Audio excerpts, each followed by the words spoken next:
Hi, I'm Manyweather, Offensive Line Scouting and Development Consultant and co-host of the Block 'em Up podcast with former 8-year NFL offensive lineman Jeff Schwartz. Today I'm joining Lineman Lunch to talk about offensive line scouting and evaluation and give you guys some quick hits that you guys can look for when watching tape on prospects.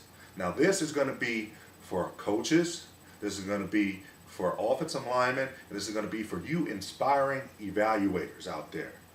First thing I want to lead off with is that there's a huge difference between scouting and evaluation and grading.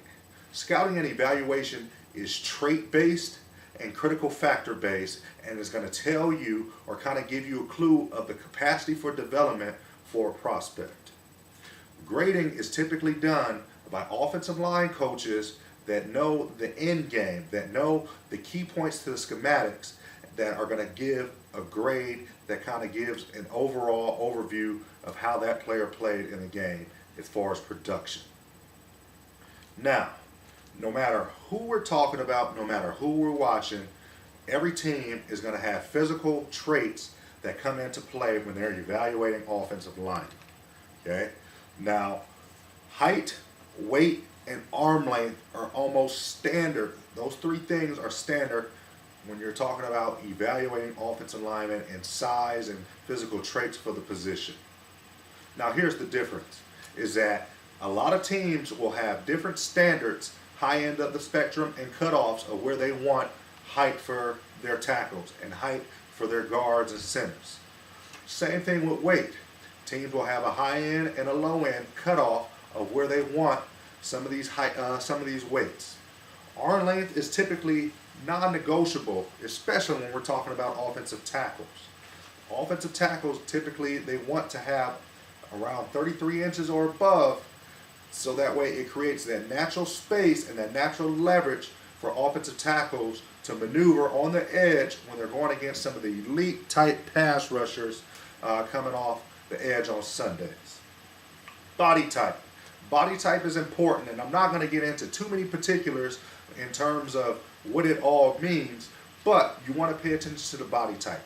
The somatotype, some of you guys may know what that means: endomorphic, ectomorphic, and mesomorphic.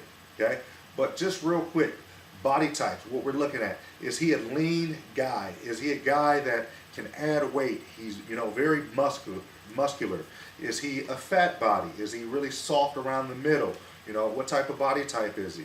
When we look at the upper body development and the upper body musculature, when we look at the lower body development, does he have the thick hamstrings? Does he have the thick quads? Does he have the bubble butt people like to hear? Those are all telltale signs a lot of times. And again, certain teams interpret those different ways. And I won't go into the fine detail here. Strength, power, and explosion.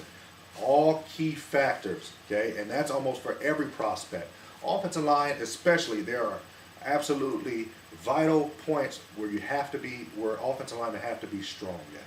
The first thing that comes to mind is the posterior chain. Offensive linemen must be strong in that posterior chain. Lower back, glutes, and hamstrings have to be strong, have to be developed. Core has to be developed. It absolutely has to be developed. It has to be a strong point. That rotational power has to be a strong point for offensive linemen. And of course, we talked about the power and explosion. Power and explosion is actually the functional use of strength. So that is important as well. I think a lot of people get confused with the difference between mobility and flexibility. Flexibility is great, but mobility, in my opinion, is way more critical. The mobilization of joints, especially when we're talking about the ankle, when we're talking about the knee, and when we're talking about the hips and shoulders, those joints have to be mobilized and have to be able to be free moving with no impingements and no imbalances there. That is so critical in terms of being able to execute and do a lot of the things that need to be done on the offensive line, but also for injury prevention, which all ties back into musculature, mobility, and the whole 9 yards. It's important. Offensive line intangibles. There are offensive line intangibles that if offensive linemen don't have them, it's kind of a deal breaker. I know for me, I wouldn't want an offensive lineman that lacked any of these. Competitive toughness right out the gate is the very first offensive line intangible that cannot be taught, that cannot be coached. You either have it or you don't. And when I say competitive toughness, you'll often hear me or you'll often see I write JYD or Junkyard Dog. It's a mentality. It's a mentality that I'm going to finish every play. I'm going to give that little added extra during plays. And the gotta have it moments, that player is going to go and get it.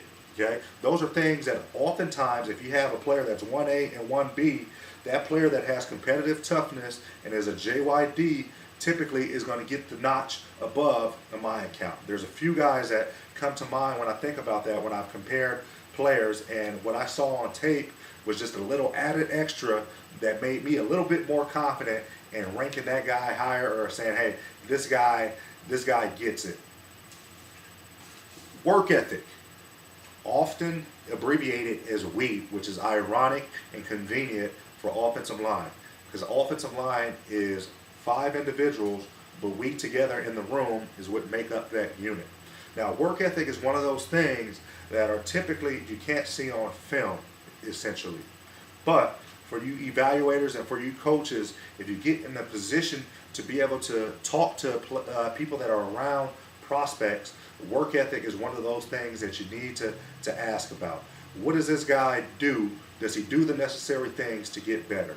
Is he a guy that's going to bring his lunch pail and going to continue to just go to work and put his head down and work? Is he a guy that's going to really focus on developing his craft and building his game?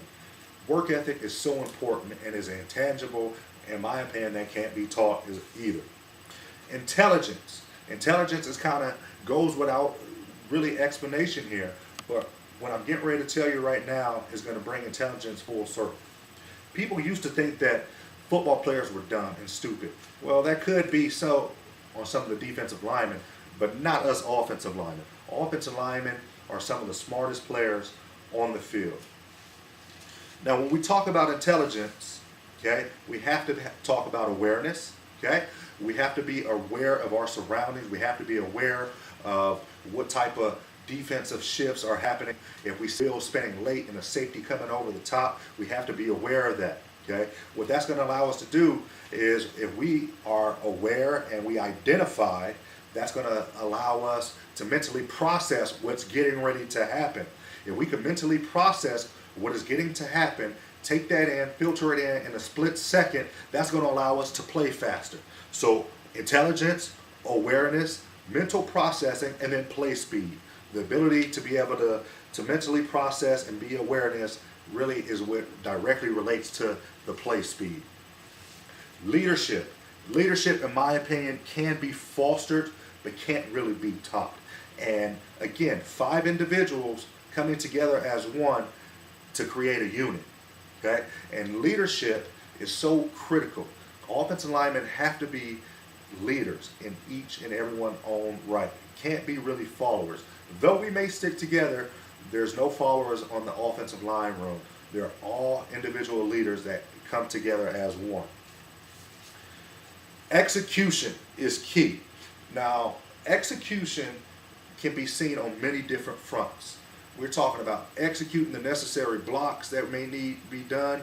We're talking about execution of the small things of the process. Execution is key, and plug it in wherever you would like to, but execution is such an important part of offensive line play, especially when we're talking about the process. Critical O-line traits or positional traits, and I'm just going to touch on a few of these because there are literally hundreds of them if we go over, but these you can identify on film. Let's start from the ground up. Functional stance. A functional stance is a must. So many issues I see with footwork and targeting and stepping and even creating space and pass protection. When guys have issues with that, the first thing I look at is his stance functional, and does it highlight his strengths and what he's good at? And most of the time, those that have poor footwork and those that are not efficient in their footwork, typically the answer is no. The stance is either inconsistent or it's not functional. So from the ground up, is he in a functional stance? And that can vary based upon the coaching, especially when we look at a lot of the college coaches. A lot of these guys don't get into three-point stance all the time at the college level and even at the high school level. But when we revert back to the offensive lineman and the pro game, you're going to be asked to get in a three-point stance. Again, I kind of mentioned efficient footwork. I think too many people value quick feet or athletic feet higher than efficient footwork. I've seen some offensive linemen that typically aren't the best athlete, but they're efficient movers and they have efficient footwork. They waste no movement, and their targeting and landmarks they're able to hit because of the lack of wasted movement. So efficient footwork in pass protection and in run blocking is the key. Hips. Now, when I look at hips, I look at many different things, but I'm going to give you two to look at on film. In pass protection, the ability to re-leverage the hips and anchor, and it's kind of that combination of when the elbows torque in and the hips naturally sink, can a guy drop his hips and anchor? In run blocking, I'm looking for two things now. I'm looking for the hip explosion, or the ability to shoot the hips through to create lift and drive, or to be able to re-leverage the hips to break through stalemates. Those are the 2 to 3 aspects of what I'm looking for in hips, even though, like I said, there's more. Usage of hands, or hand usage. Hand usage is critical, and there's a few criteria that go under that. First, of course, is hand placement. Second is the ability to violently use your hands. Third is the ability to use crafty hand usage, okay? And that comes with independent hand usage, which keeps rushers off balance. The next is going to be the ability to create leverage with your hands. Now, this is important because even those that play with great pad level, if they can create leverage with the hands, when the elbows come in, the thumbs go away from the body, the hips drop, that creates torque, and you're able to create leverage and lift with your hands. This is extremely important for those players that typically don't play with great pad level. I've seen players who play high per se, but are very good at leveraging with their hands, so it doesn't get them in trouble. But you can't play high, you can't be poor with your hands and expect to be a good offensive lineman. You can't be bad at both. So those are some key factors. Once height, once weight, once the timing and all that stuff is verified, it really boils down to, can this guy play? Can he play offensive line? Is he going to be able to do the things that we need him to do as an offensive lineman? And I'm a true believer that offensive line evaluation should always come back to the valuation of fundamentals. If a player meshes physical traits and the offensive line intangibles with the key positional traits and critical factors, as they marry, he's going to check all the boxes for fundamentals, okay?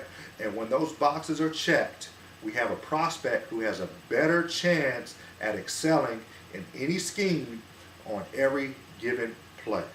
I hope that helped you guys. I hope those are some quick hits that you guys to take back with you and be able to look at on film.